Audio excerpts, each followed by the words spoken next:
It's some Beethoven right now.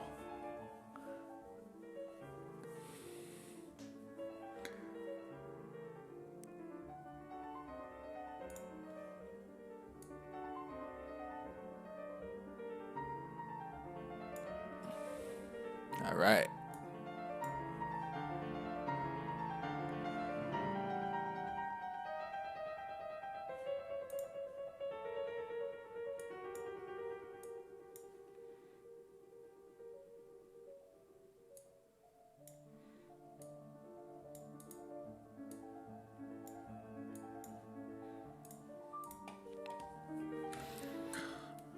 Switch up.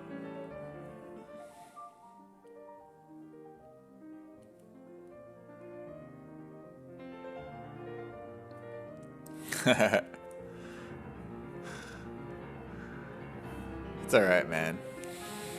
I'm terrible when it comes to knowing who's who, but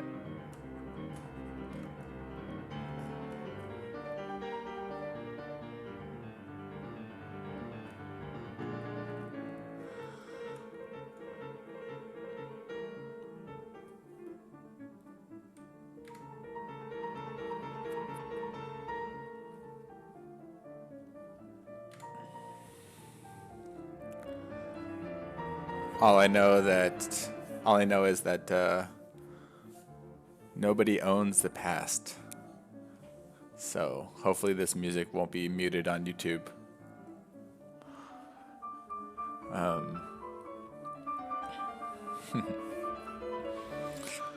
So pretty exciting stream today, I think. So I did a 3D print of her face last night, and just as a test print, and I just wanted to see how she looks in real life, and so I'll pull up those images here. So I took some photographs just with my cell phone. So let me see if I can make it bigger on stream too.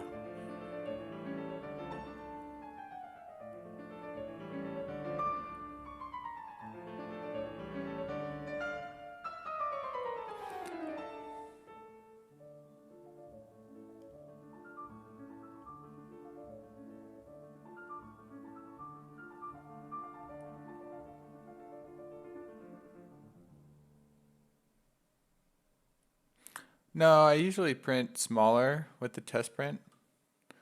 I try not to do, like, she's only, I mean, she doesn't really have much detail yet.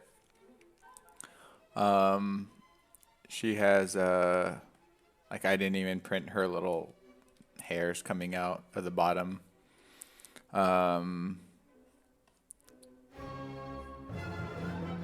She doesn't have like all the detail in her hair or anything, so I'll probably be twice as big as this one, 2 or 3 times the size. Two or three times this size for the final. So she'll like from top to bottom of the base, she'll be roughly 5 or 6 inches, kind of the size of a Wacom pen, I guess, is a good scale. So this is just a little small print at 50 microns, just to see how she looks like, under realistic lighting conditions. So I already kind of took a few edits to her face after seeing the print. So her nose was a bit tall. So I actually moved from her chin to like her nose bridge. I pushed all of that up a little bit.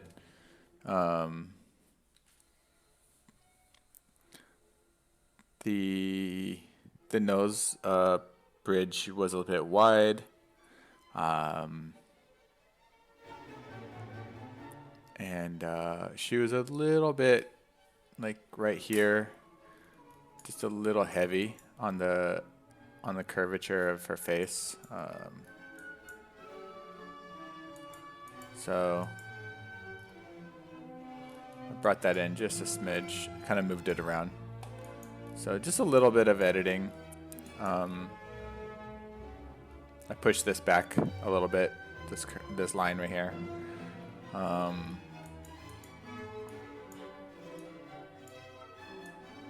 Yeah, so just a quick test print, printed in clear, and then I sprayed it with some primer this morning.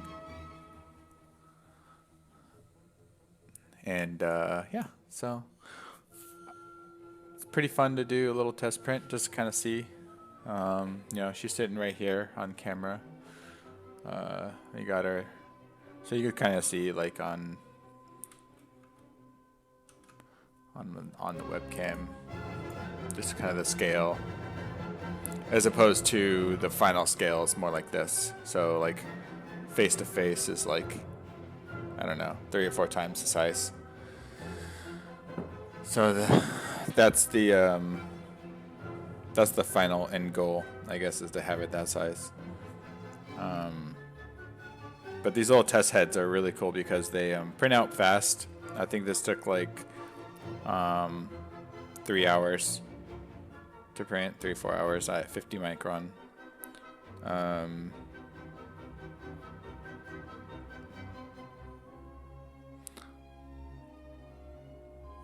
Hey Bland, how's it going, man? Welcome back. Yeah, so that's pretty much the majority of it. Yeah, I sometimes just go for it, and you know, when I do that, it doesn't usually turn out well. Like, I mean, when I'm doing creatures and stuff, things that don't really have to look like anything, like, actually I got this guy right here under my monitor. Try not to break him. So this is like my Shadow Fiend 3D print that I did. So this guy was a just go for it, and so I just cut it up and printed it out and assembled it. So let me get that closer. So this guy, you know, he's like 6 or 7 or 8 pieces. But this kind of stuff you can just kind of go for because it doesn't really matter. It doesn't have to look like, you know, unless there's something really wrong with the design or something, you can kind of just go for it and you know, be happy with it. But when I'm doing people, which is challenging in its own way, I think it's pretty necessary to do a 3D print. I'm not really happy with my the face sculpt of my other girl there, so I'll be like reworking her in ZBrush and then reprinting her out too to have them both done. So it'll be like the ladies of Star Wars. Hey, the tentacle thing, that's cool.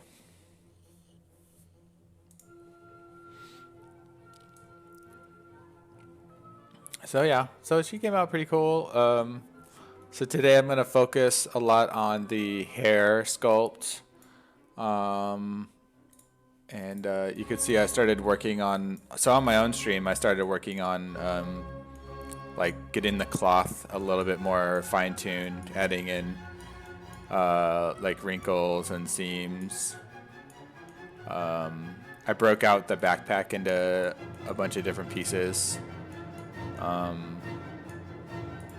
Added her little batons.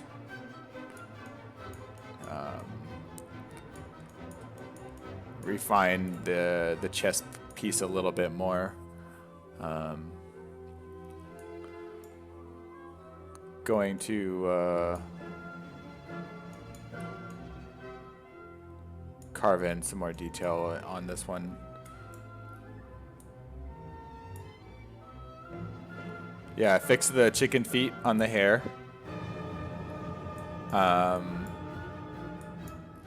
That's pretty chicken feety to me. So I think I need to lift it up a little bit more. But yeah, so she's coming along.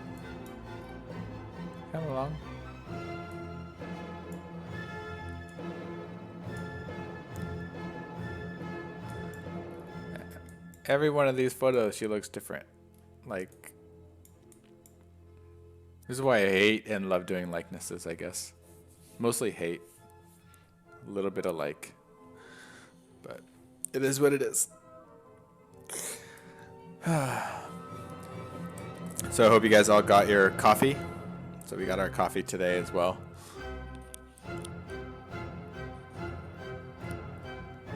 Double shot espresso coffee. Keeping us moving. So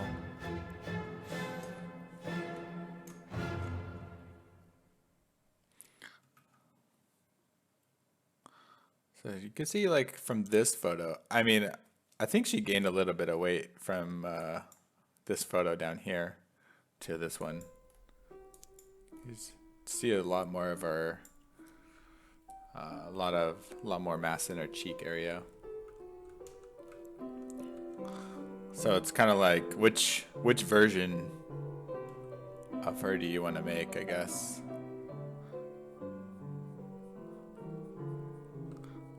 So we all see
I'm probably gonna get yelled at for saying that.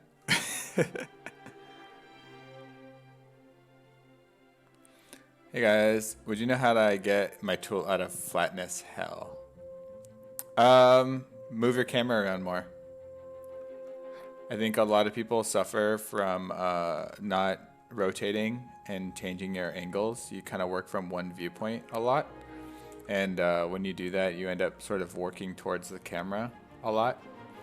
And so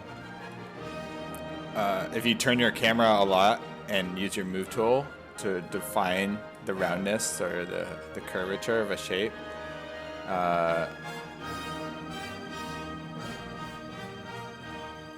it should help remove a lot of the flatness that you might be getting. So a lot of moving, always moving the camera.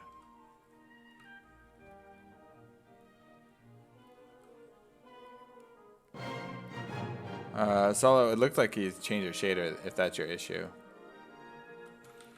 Because I was talking about a different problem. Yeah. If you go to just change your spacebar, matte cap, and then change it to basically anything else.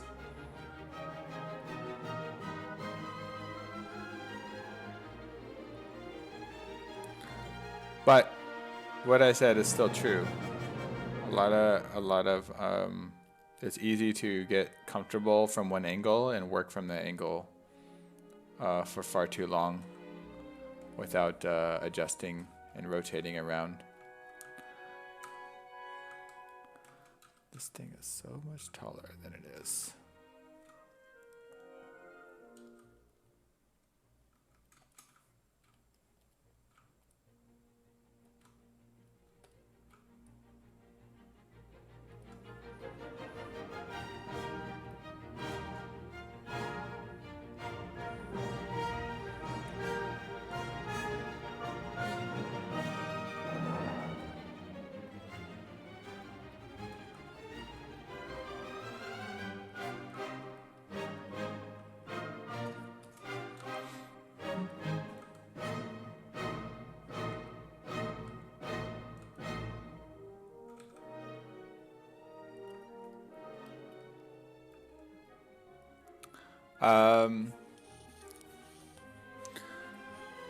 You might have filled it. If you go to spacebar and go to your sculpt brush standard and turn on mRGB. And then turn off Z-add or Z-sub and turn off, just go to M actually. Go to M.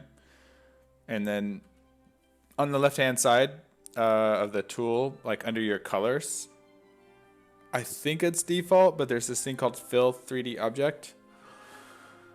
I'm using a custom UI, so I can't remember if it's on the standard one, but I think it is. But you can go up to color, I think, and then you could say Fill Object. And then that'll fill the object with the shader that you have selected.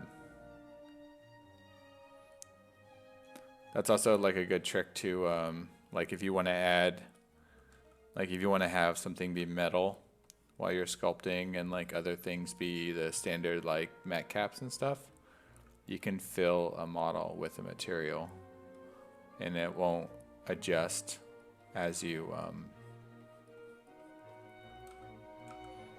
switch materials around. It'll always stay there until you fill it with something else.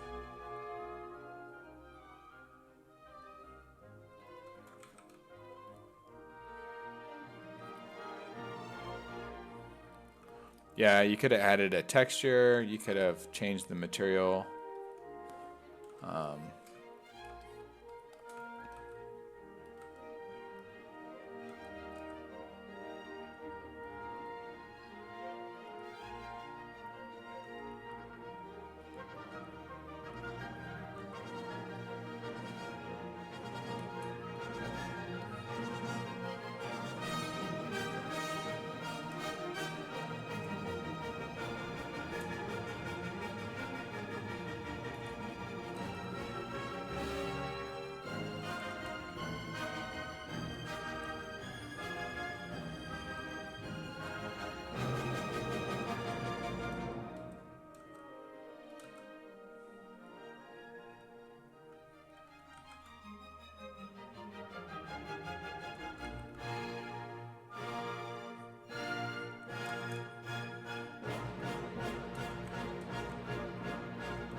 to create like a negative pinch, I guess.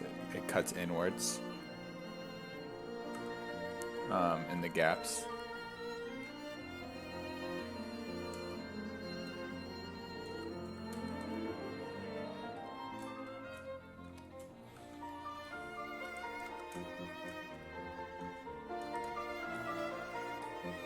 We're done in Medfast.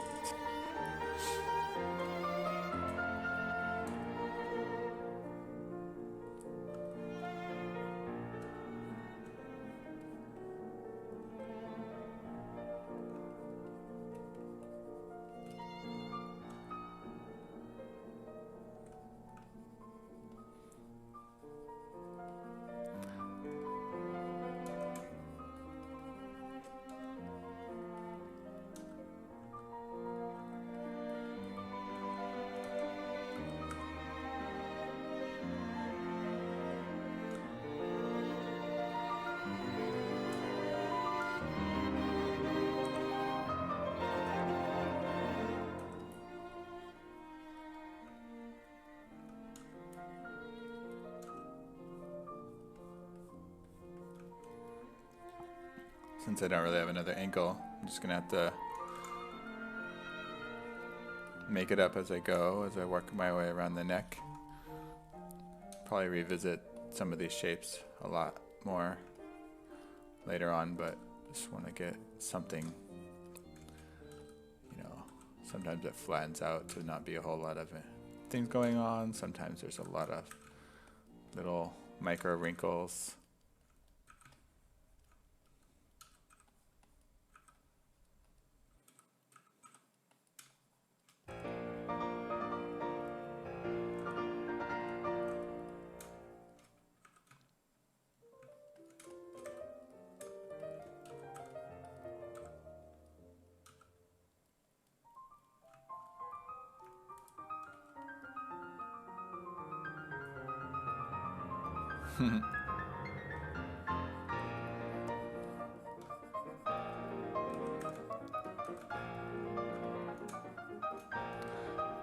Yeah.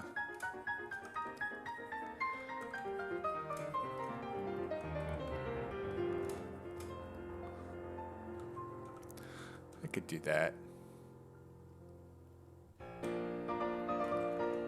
Like, here, put on this Star Wars uniform. She'd love that.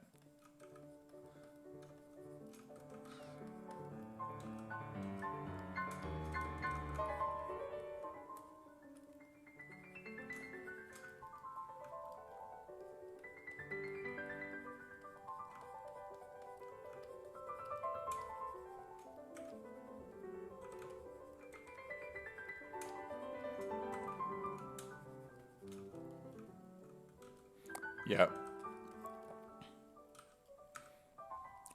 She already hates the fact that I'm even sculpting these Star Wars girls in the first place.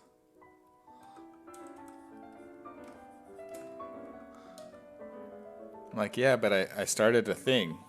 Like, you know? Like, I did one, and then I'm like, well, I gotta do the other one. Like, that's just...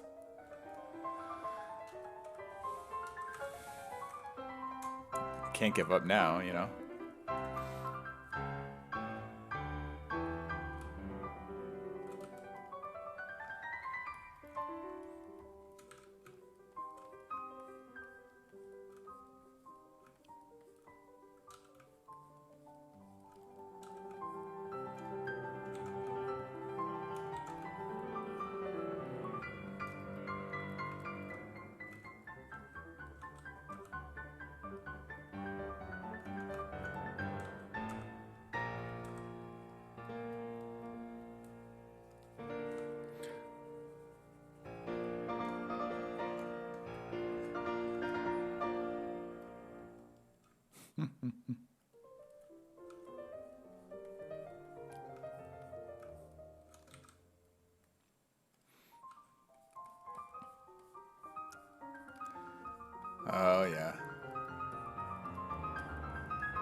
The good old do not open this folder named folder.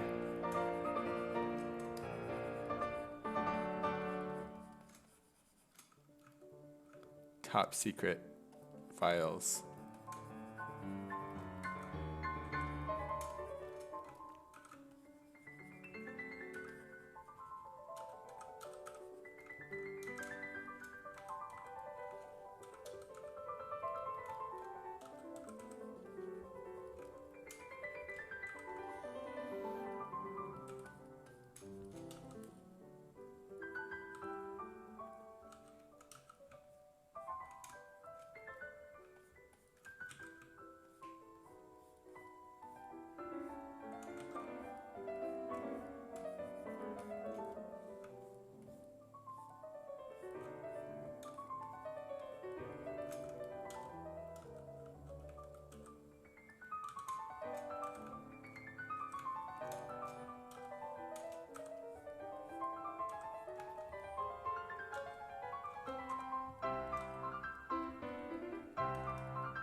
Alright, so in doing all this fold stuff, I kind of lost my seam a little bit.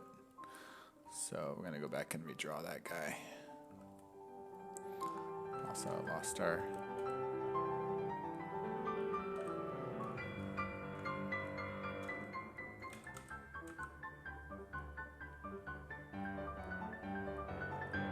Going to add some variation to the neck cloth, just because... kind of boring, and we kind of screwed up on the inside here. The pinch brush likes to pull stuff from the other side of the model, so what I'll do is I'll turn on bulge and then turn on this back face mask tool. It's in your brush options, and I just like inflate the hell out of all this stuff, and that pulls it away from the surface that's sort of behind it. And then I redynamic and smooth it down.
So once I'm kind of happy with the majority of landmarks of the cloth folds, I like to go back over with something really sharp and kind of like just trace over where the folds kind of intersect. Add a little bit of sharpness back to it.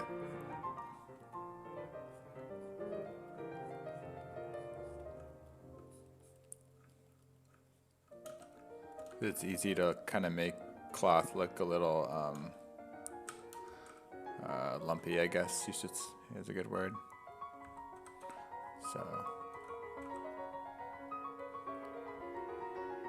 I use orb crack actually for cloth more than dam standard. Because dam standard kind of pinches, it pulls the surface.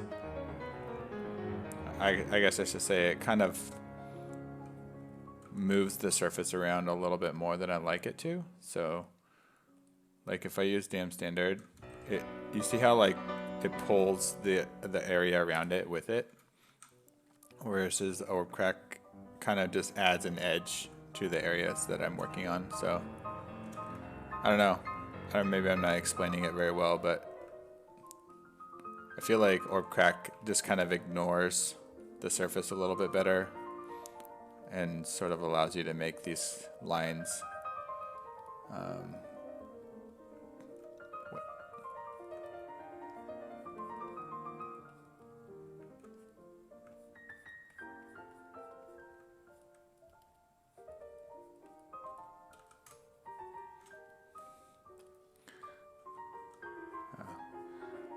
it's kind of like one of those things you just kind of have to feel it out a little bit to see what it does. And you kind of get the feel of it. So, I don't know, as I mentioned the other day, I really don't use Stamp Standard too much. I just feel it adds a little bit too much of a curvature, if you will, to the surface sometimes.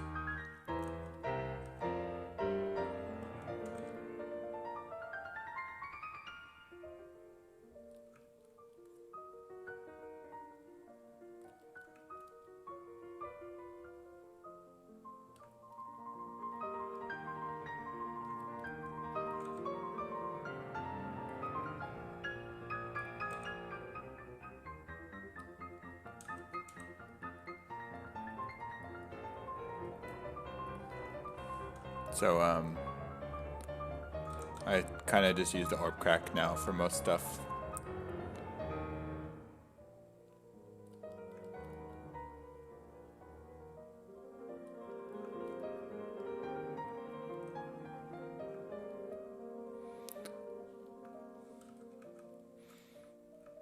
So this one here has like this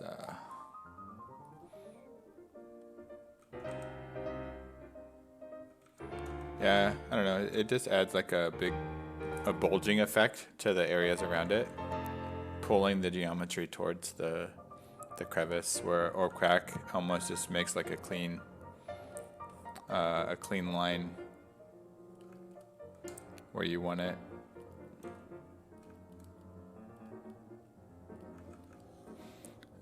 It's time to, so I think I'm getting past this stage.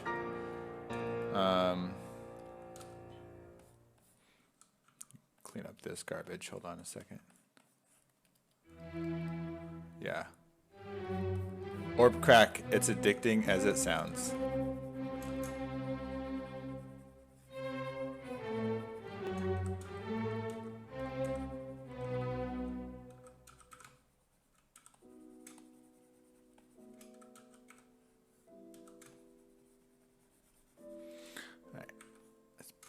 Slightly better. Cloth with symmetry on just looks freaky.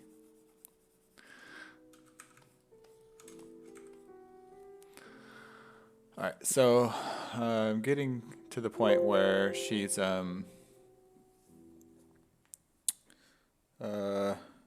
working too well with just using Dynamesh on the clothing. I guess I kind of want to take the cloth to the next level up, so we're gonna duplicate this subtool. You know, if I could move any button off of this UI into a different place, if you're listening, Pixelogic, having duplicate right next to delete with both of them being D words, I can't tell you how many times I accidentally deleted a model instead of duplicating it. Just throwing that out there. A little bit of a mini wish item right there.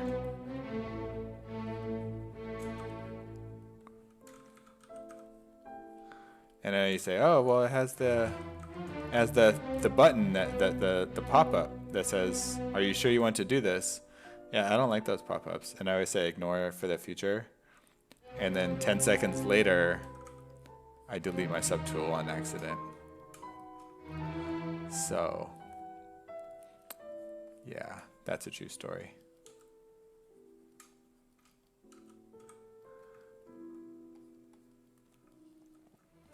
All right, so let's duplicate, not delete. I'm gonna solo this thing. Hit this solo, okay. And go down to geometry, and let's go ahead and ZBrush it. and we got X turned on. Actually, I'm going to turn off X and then just draw some topology real quick. If I could find the brush. Where is that? There you go, topology.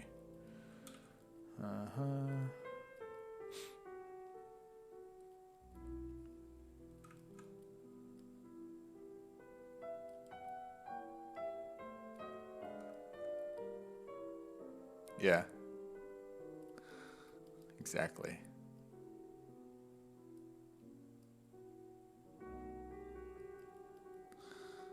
Alright, that's pretty good.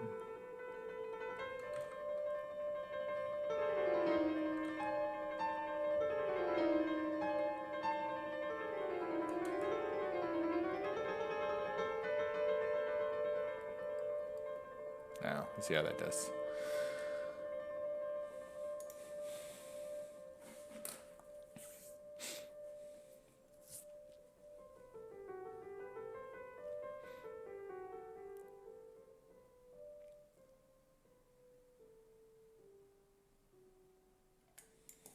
Nope.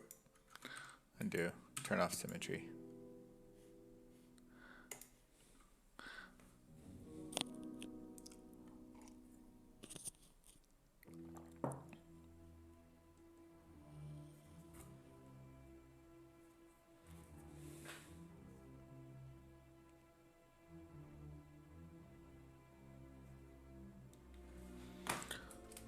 All right, we got topologies. Good enough for me, man. Good enough for me. All right, so let's project this over.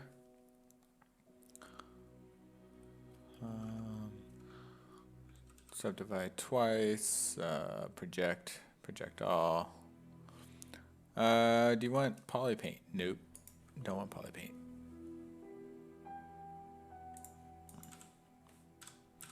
Much better.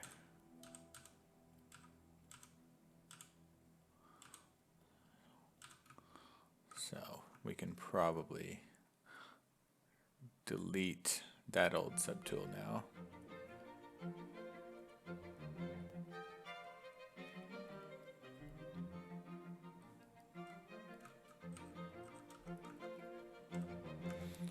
So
yeah.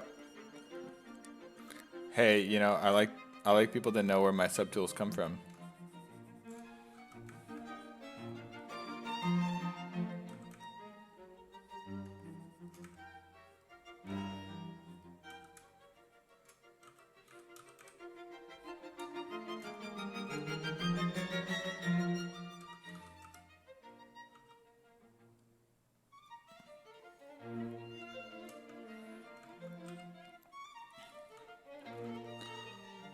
The only time I ever name subtools is when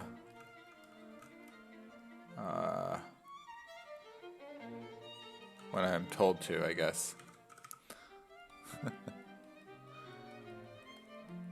I guess if I'm working in production and I had to hand off the model, the ZBrush file to someone else, I would name them all. But luckily for me, I don't have to do that anymore, so everything can be very descriptive in names of spheres. Now, when I go back and clean up a project for the like the final piece that I have. I'll name it quickly for 3D printing, and then the subtool or the 3D printer exporter will name all your STL files, the file of your subtool. So.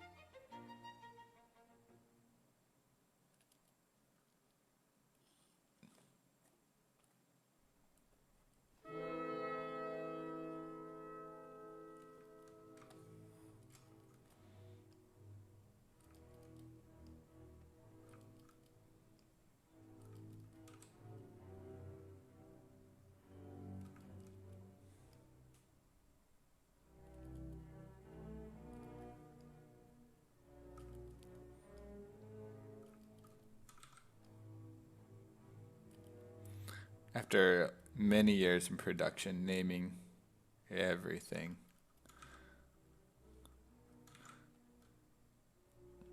It's nice not to have to do that anymore. It's liberating. No, but if you're working with like a team and other people and you have to share your files and stuff, if you don't name your stuff, you're going to be the most hated person real quick. So...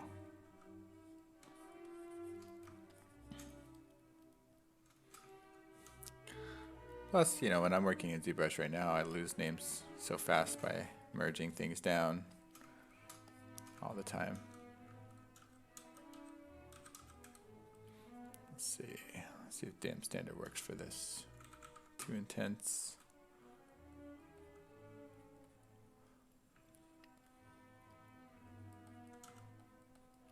That's pretty good. So in this case, I kind of like the pinching effect that damp standard gives us. So I'll use it here just to kind of block in the ripples.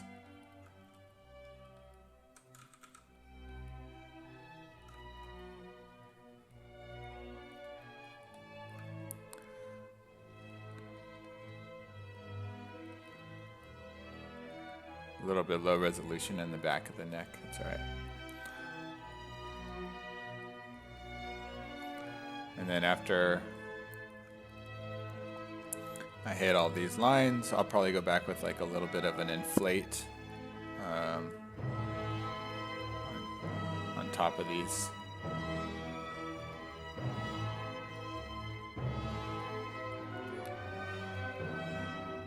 Things. And then, so pretty much in between, you get little pieces of cloth kind of bunching up. And your negative cavity right here.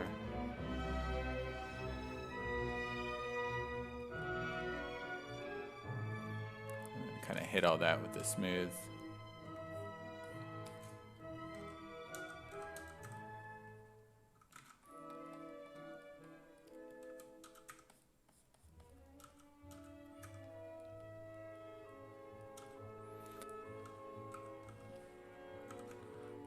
Bit gappy, so I'm using the pinch to pull the stuff in.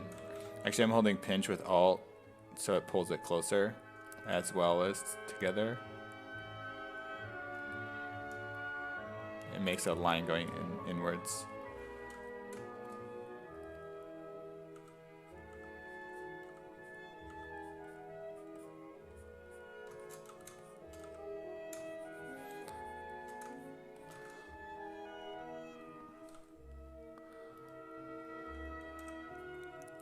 So I think it's a little bit too bubbly, so I'm just going to hit it, knock it down with the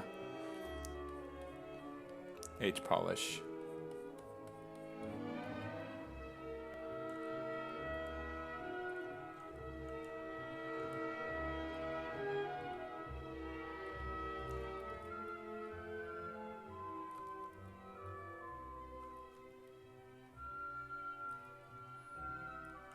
So whenever like clothing goes over kind of a wrinkle, or the wrinkle goes over a big seam, I like to pull it out and just kind of make it a little bit awkward. So it looks like the cloth can't really bunch up as much in an area. You kind of get like a little bit of a, you know, artifact going on, I guess.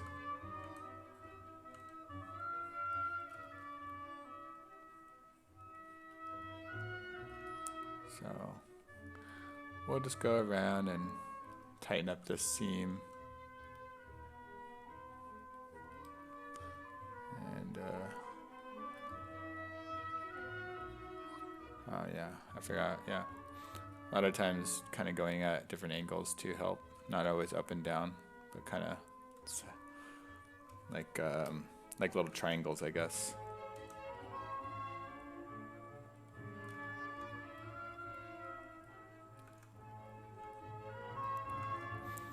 And then sometimes these shapes can be a little repetitive, so sometimes I take out like every couple, combine them into bigger shapes. This way it looks a little bit more organic. So this jacket kind of has a lot of like micro wrinkles, so a lot of like noisy little ones around the neck area. So I'll have to add those in later.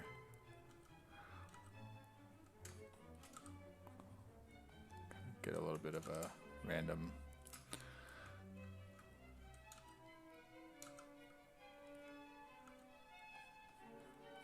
cloth is one of those weird things that it's kind of never ending. Like you can always kind of mess with it because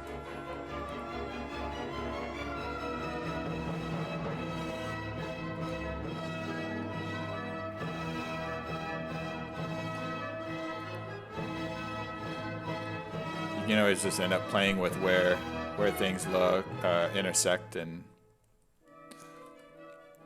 change the flow of the fabric. And it's kind of like dominoes too. You change one wrinkle and then you end up having to change like 5 other ones to make it look right.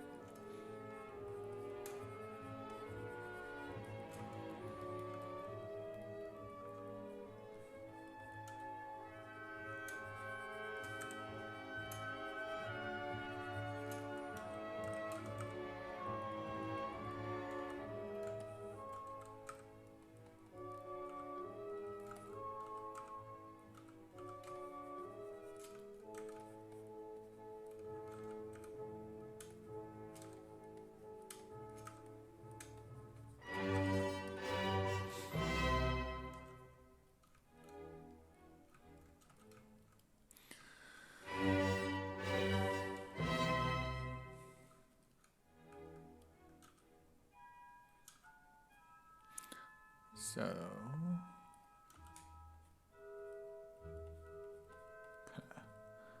break this up a little bit.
Yeah, it's pretty close.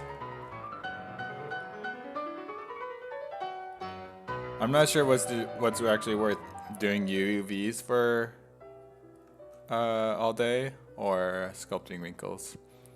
I think I'd rather. I used to hate doing wrinkles. But I like them now. But doing UVs for like 2 weeks straight on Avatar was like mind killing. That was probably the worst. It's like a 2-week stint of UV mapping for trees. Yeah,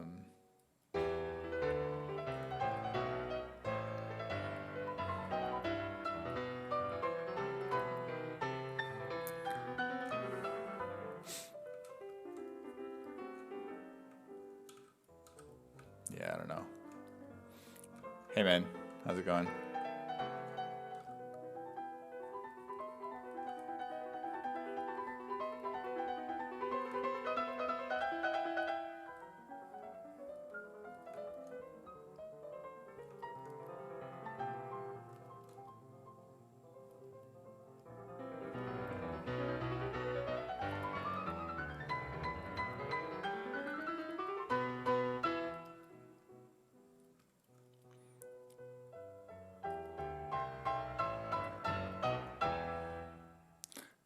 Right-click navigation comes in handy in this kind of area. You don't have to move your mouse around that much to rotate. And it rotates based off of where your cursor is. All is good in the world. Ooh, that was a bad line.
So I can't tell, is this super boring for you guys or is this fun? I don't know.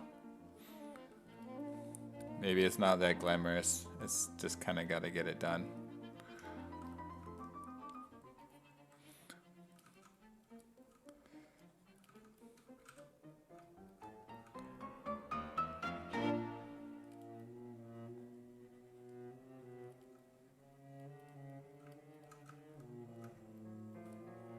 Yeah, me too.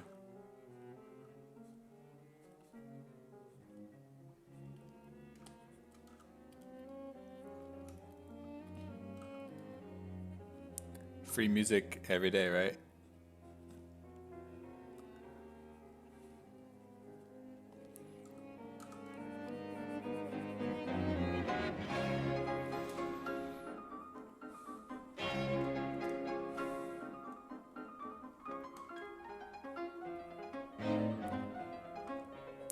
Yeah, I mean, sculpting cloth is one of those things that you don't have to do so much anymore because of things like Marvelous Designer, but I don't know, I still prefer sculpting it than to simulate it.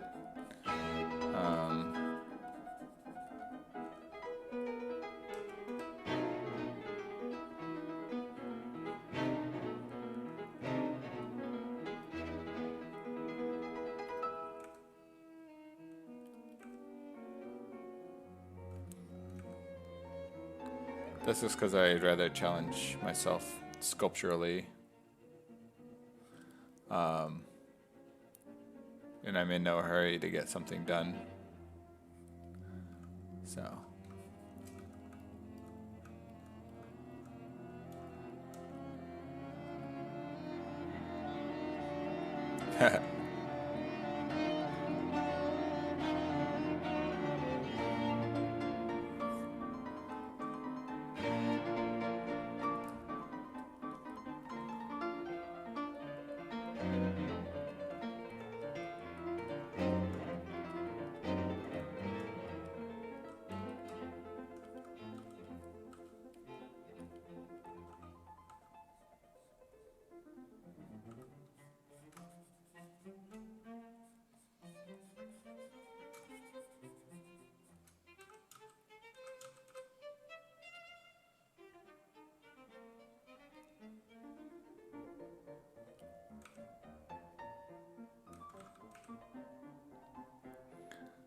it's always this process of laying down these lines and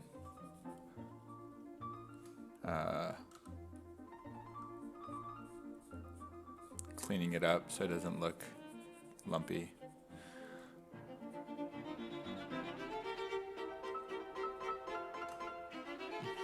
Making things look intentional, I guess, is always the idea.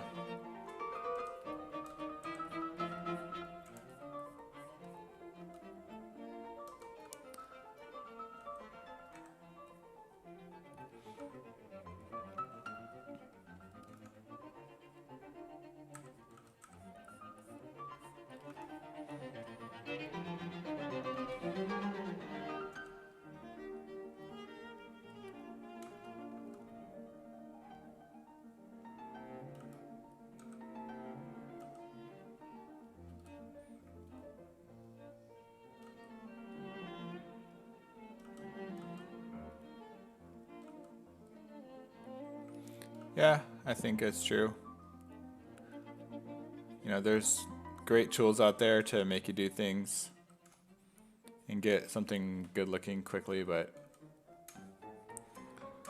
at the same time, I don't think there's any really quick route to things that look good. So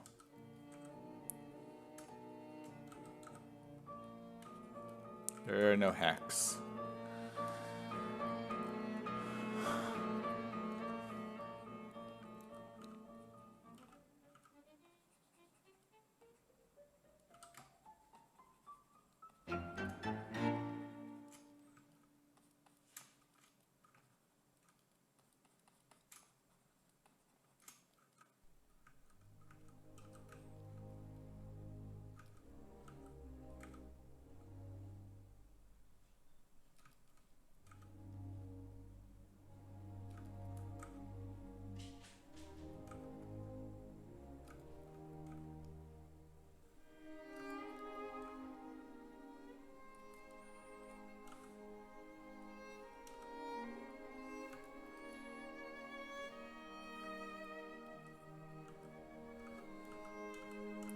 Uh, 3D hard to get into?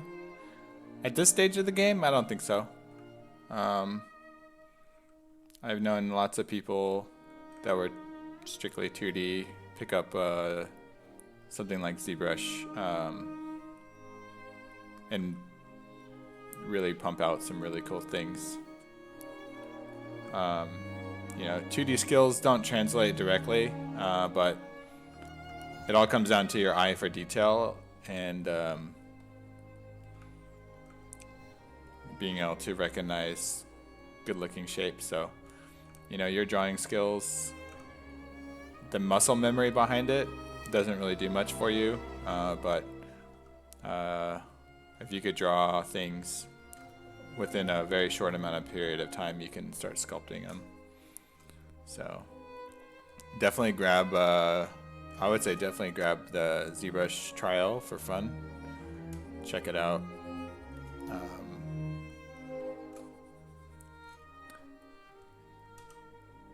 It's quite fun to be in, to be honest.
These cloth folds read pretty deep in ZBrush.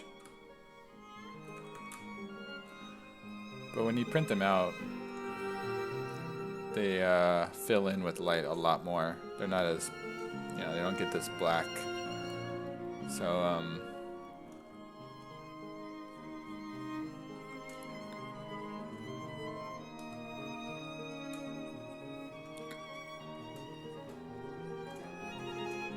so they'll look a little bit exaggerated, I guess, if you will.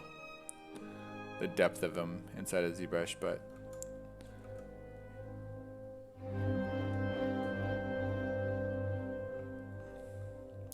would you recommend picking up Maya along with ZBrush, learning them both at the same time? It's a good question. I think because the navigation is fundamentally different, I would say no. Or, I don't know. I haven't done. It's hard for me to answer that question because I learned Maya first and then learned ZBrush, and it took me a long time to get used to ZBrush's navigation. But at this point, I have like no issue switching back and forth because of the muscle memory. But I think you might have to, maybe someone in the chat who's kind of gone through that like recently might be able to answer that better, if it's better to do one at a time versus at the same time. But I think another thing that comes down to is, what's your goal? Like, are you trying to become a production artist? Or are you trying to become, you know, just a toy sculptor? I mean, what's your goal with it? Because you only really need a program like Maya if you plan on doing production work.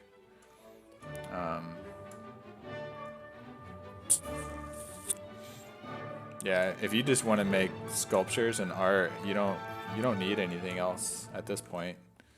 I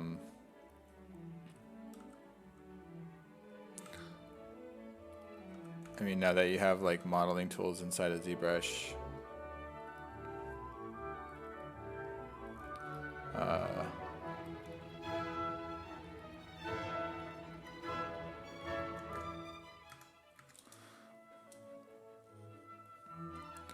you can pretty much get everything done that you need to.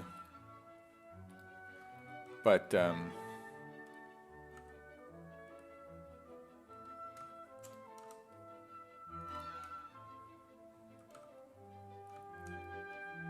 yeah, so it really depends on what do you want to do.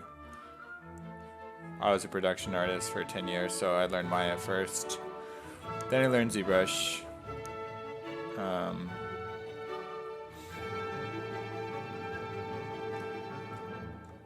2.5D.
What's up, Bennett? Thanks, man. Just doing some cloth today.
When do you need to keep in mind when sculpting for 3D print anything different than sculpting for animation?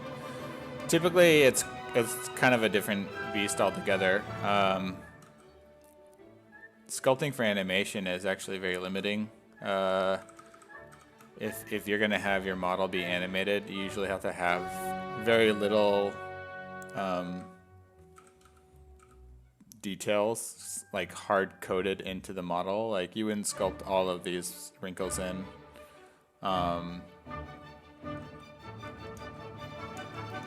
You would sculpt only a few landmark wrinkles usually. It kind of also depends if you're doing games or film as well. Film is kind of boring when it comes to sculpting because it's mostly just your basic shapes of cloth, and then all of it gets simulated. So you don't get to really you don't really get to have fun, so to speak.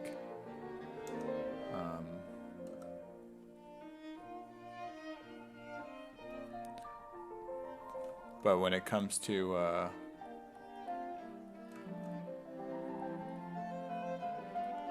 games, you sculpt in a lot more wrinkles. Sometimes you do multiple poses, and then you bake out like different maps for targets. Like if you have a knee bend, you'd sculpt,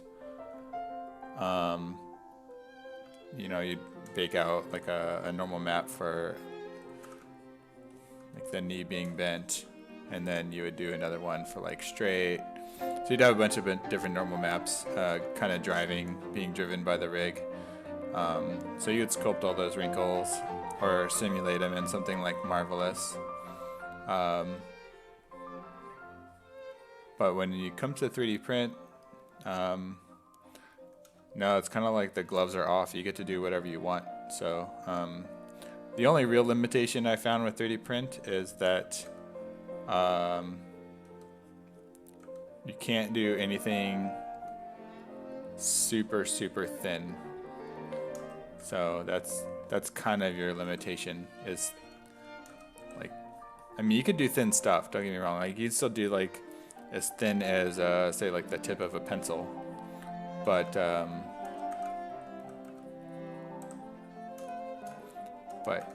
sometimes in animation and games you do like really thin objects, especially for like normal maps and stuff.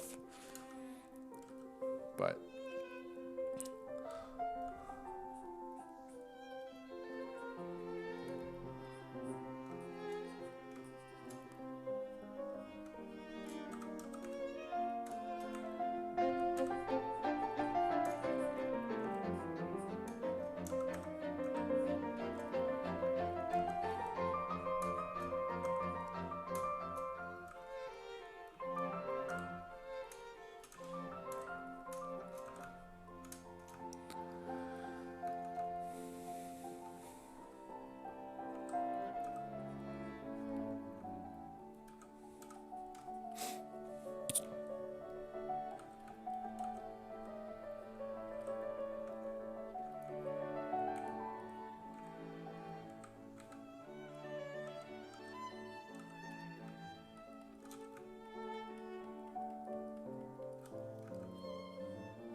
I prefer sculpting wrinkles on a Cintiq, to be honest.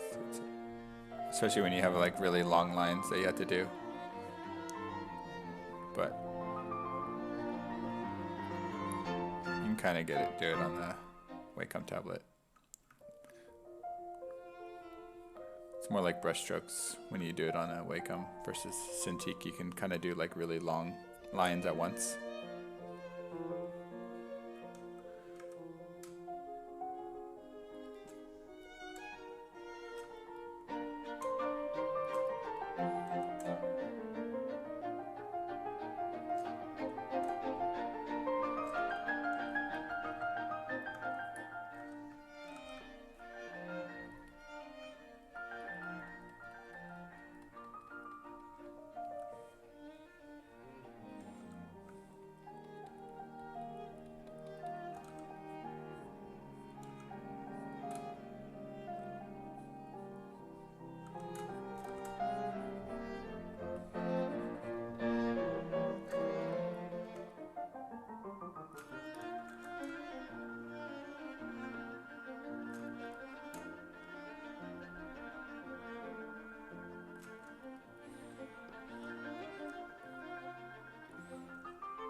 Ooh, the clap.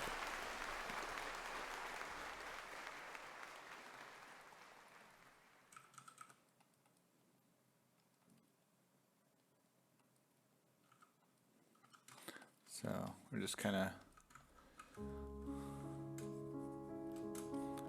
working on this last little seam here.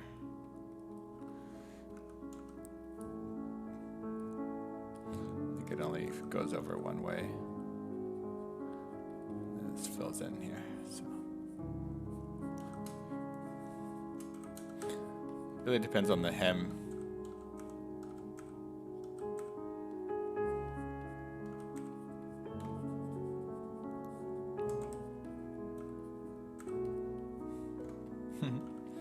I hate masking with the with a Wacom tablet too. I don't like it. It's so much harder to get like really clean masks.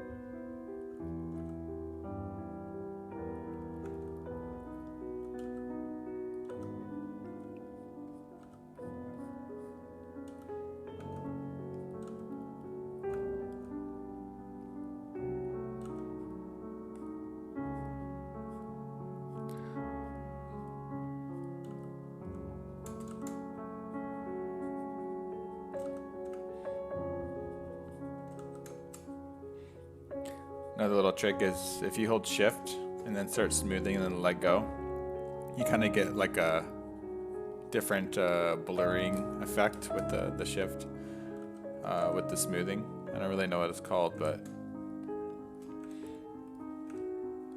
all I know is it smooths it differently. Then I don't know if it's like more powerful or what, but kind of gives you a nice effect sometimes with wrinkles. So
yeah, that makes sense.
Sometimes if I don't know like where the folds are kind of emitting from, or I just go over with my orb crack and kind of draw lines out to see what looks good, like what kind of patterns work well, and then drop down in subdivision level, smooth it out.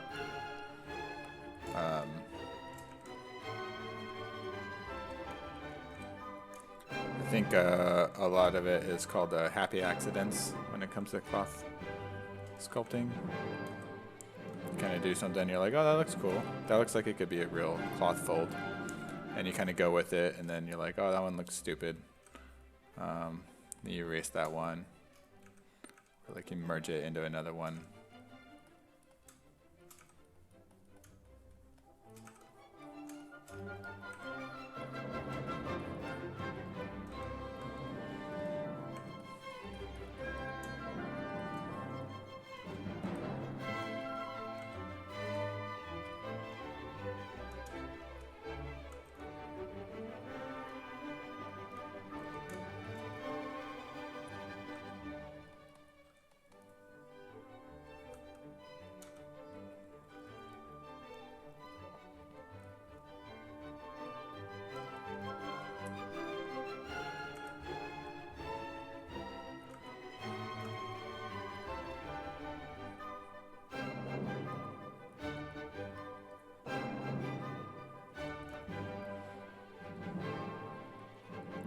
I'm being pretty loose too with the knife tool, or the orb crack tool.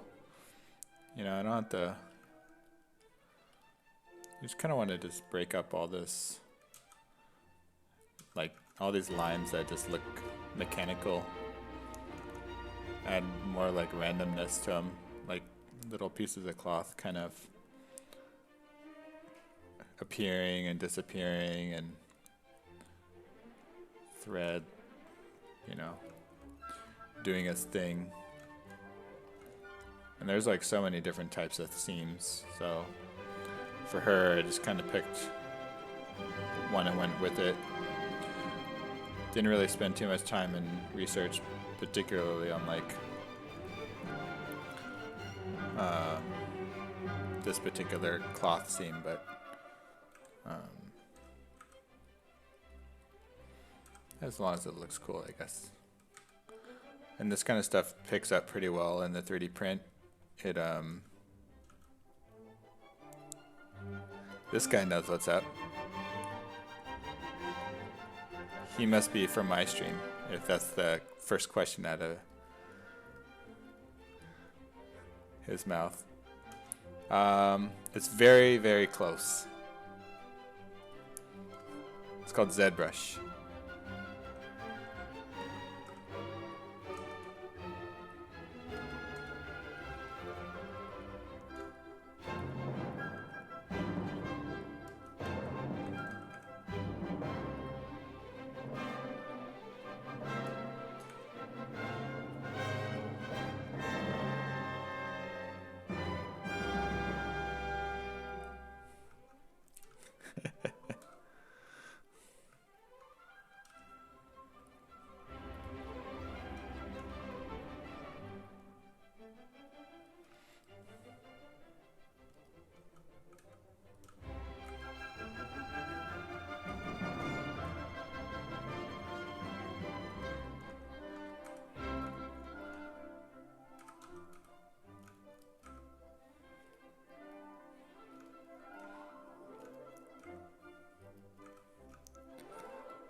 The clap again.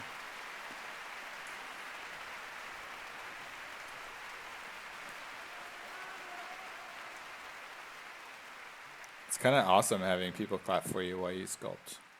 I never thought you would get that, but it feels good. Keeps you motivated. More clapping.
They should have that in Twitch.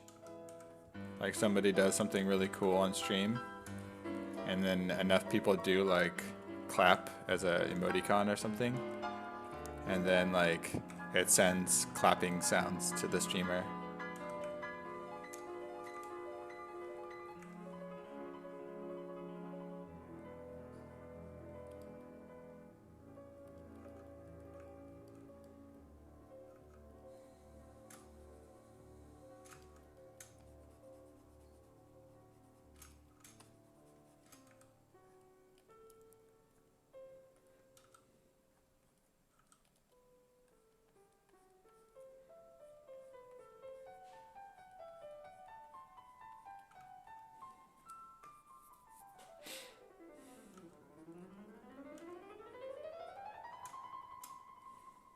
Ooh, that would be nice.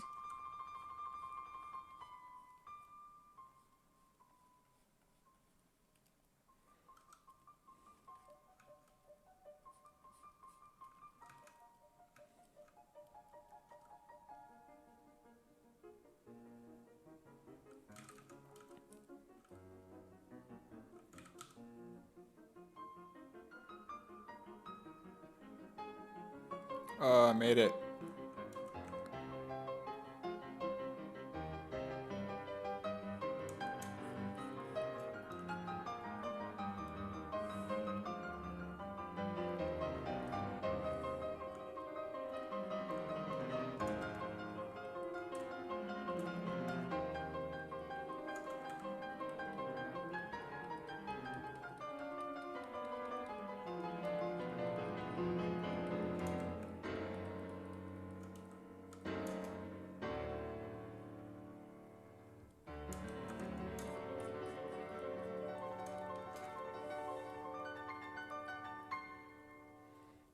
Come on.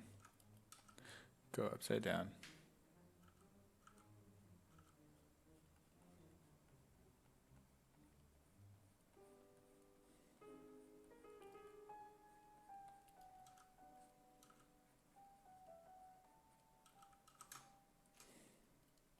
I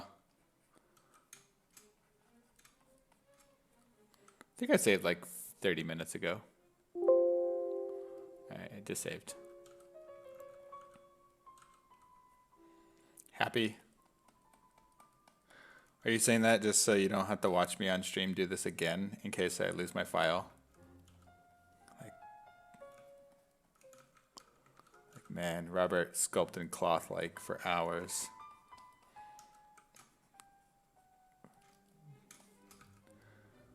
What a nightmare.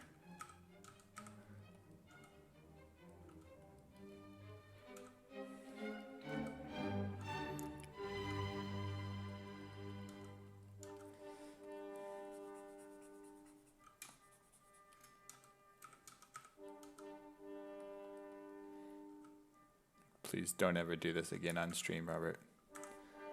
Save your cloth sculpting for your own personal time, please.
Honestly, I don't even remember the last time I like had ZBrush crash on me.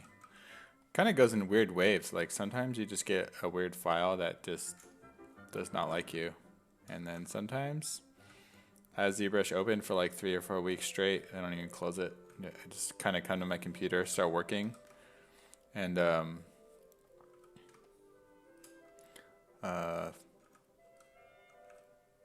start working, and then it's you know, I go to sleep, come back in the morning, and my file's still there.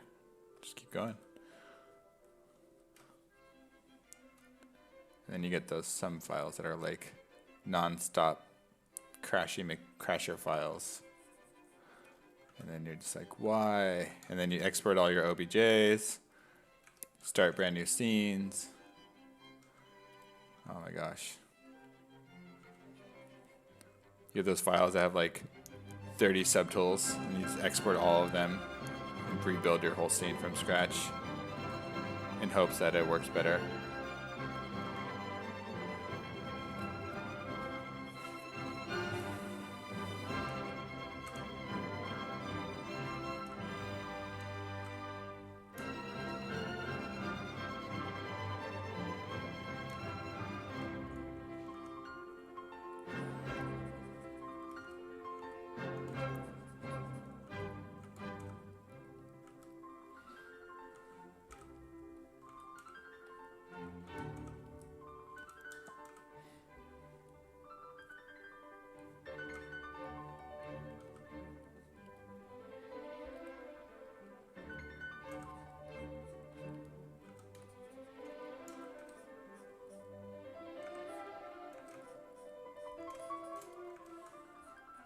Trying to break up the symmetry in the cloth now too, so that way from the front looks a little bit, so a little different on one side.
Yeah.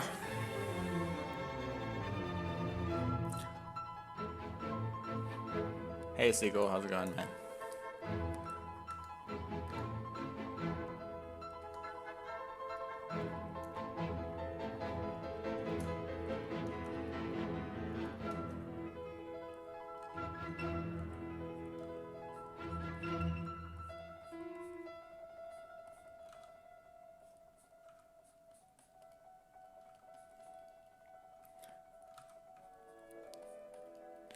I don't know if you guys ever had this happen to you, but sometimes when I'm using the clay buildup, I can't, depending on like the angle, I can't tell if the mesh is going in or out, and it like freaks my eyes out momentarily. I know, it's kind of random, I know.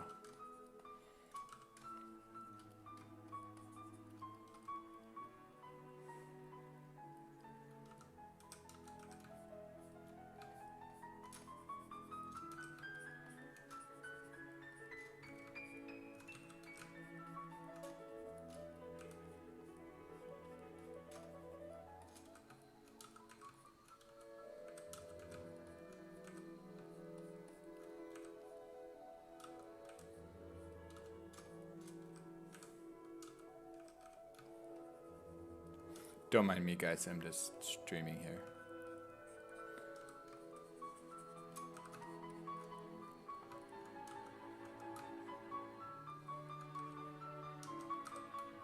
I do. I do that a lot, actually. Not so much on this stream, because it's a little jarring, and then after I do it, I usually end up making a lot of changes. So I usually tend to stick to one material while streaming, and then when I have to do all my checks and balances when it comes to the likeness and stuff, I switch around materials. Sometimes I even take it out of ZBrush, go into Maya or Keyshot or something, and check how I'm doing there, just to get a different eye on things.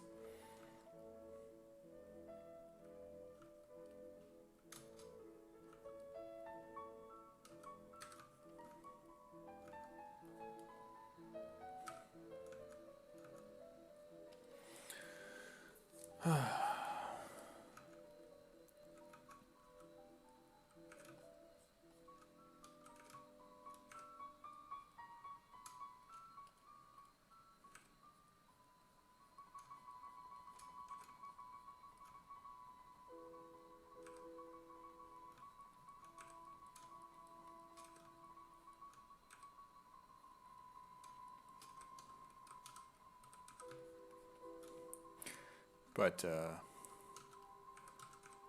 for those who don't know, this is not Blender. This is in fact ZBrush. I know that I have a lot of the UI hidden from you guys. For me, I just like to focus on the sculpting more than the tools. I don't really use that many tools when I do my stuff. I'm kind of simple when it comes to that workflow, I guess.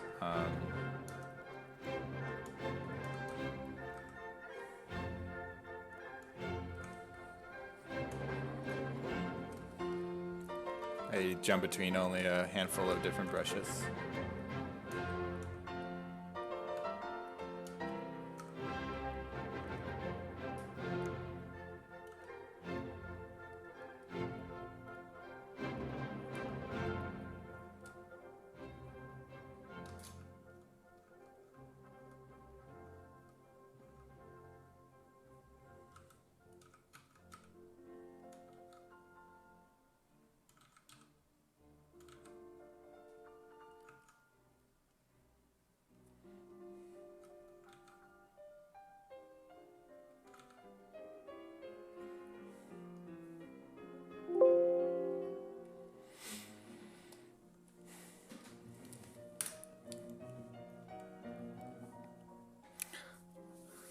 Yeah, I don't know. Someone here probably knows how to get rid of the grain.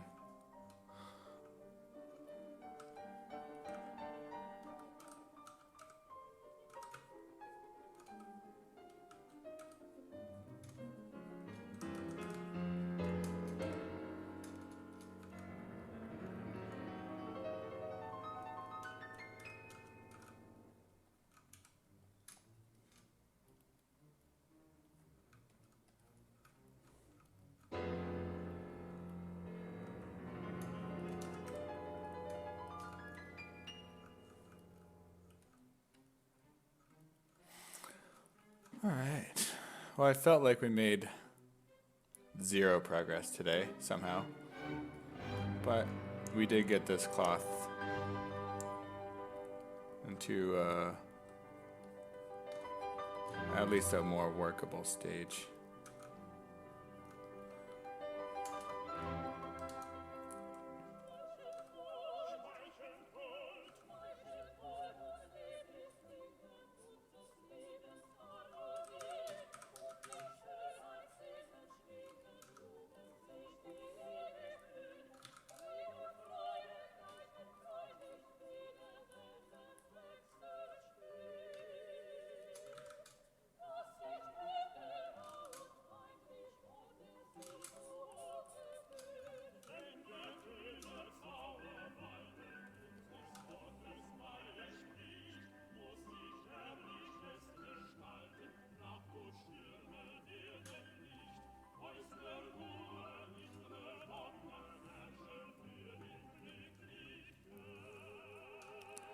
Yeah, I'm probably gonna play with like these little fabric things a little bit more.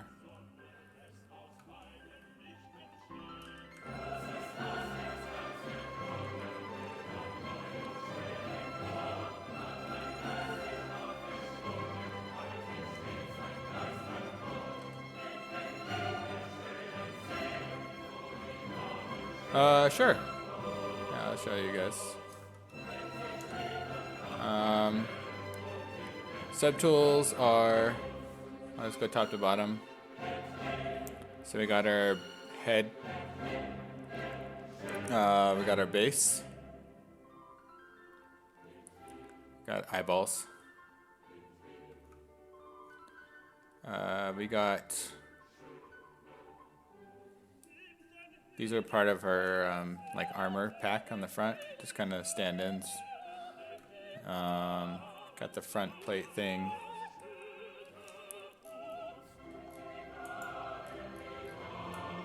This thing. Got these little circles. We got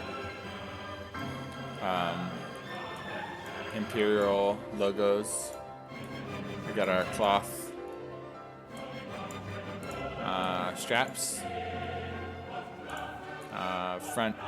Front plate, the back of it, and back plate, primitive. This is part of our hair. These are her little ponytail. We got our sticks of death, and we got our hair mesh. And then we got her little chicken feet hair. And that's pretty much the tools.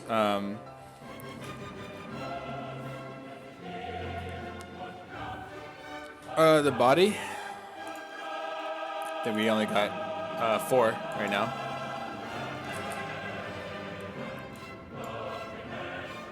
Four subtools. Or four subdivisions.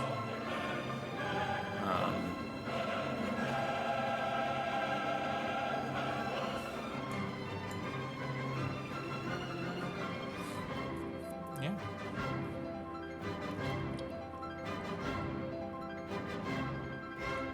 So, yeah, I'm pretty much, oh, the clap. So, yeah, that's pretty much it for me today. Let's see here. So I guess next time I stream will probably be either Monday or Tuesday of next week on my personal stream on twitch.tv/polysculpture. I'll be picking up probably more of the hair sculpting there. And then be sure to subscribe to the Pixelogic stream if you haven't already done so. And if you guys want to see my personal streams too, you can subscribe to me at Polysculpture as well.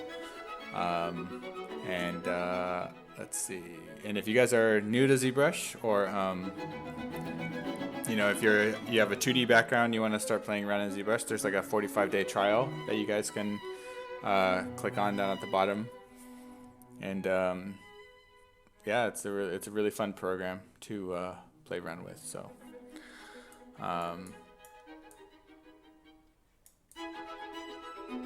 yeah, that's all, folks. Thanks for coming, and we'll see you again next week. I'll be back next Friday on the Pixelogic stream. Same time, same place, same character, hopefully a little further along. So thanks, guys, and I'll see you later. Clap, clap.